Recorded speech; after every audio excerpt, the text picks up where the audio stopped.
La gestion au quotidien chez Orpimillet, elle impacte trois services en fait.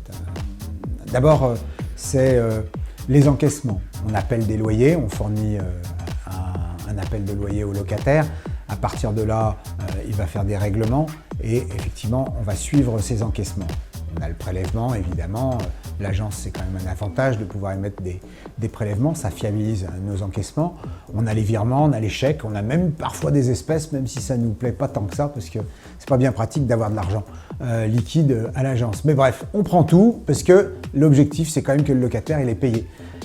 Dans ces actes au quotidien, s'il ne paye pas, on va le relancer de plusieurs manières pendant le mois, de telle manière à ce qu'il n'y ait pas un impayé qui se crée.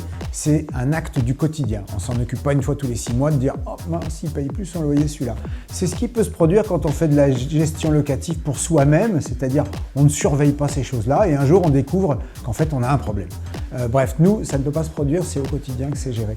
Ensuite, évidemment, les flux financiers, on les trace comptablement. Tout simplement, on en aura besoin lors de la déclaration de revenus auprès du fisc. Et donc, ici, on peut fournir une aide à la déclaration de revenus.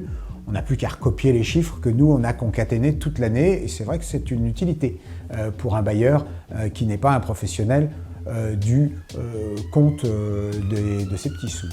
Et puis le troisième élément, c'est les travaux, c'est-à-dire en fait qu'un bien il doit être maintenu en état et un locataire doit avoir une réponse sur ce sujet, sachant que nous on est toujours disponible pour fournir la réponse au locataire.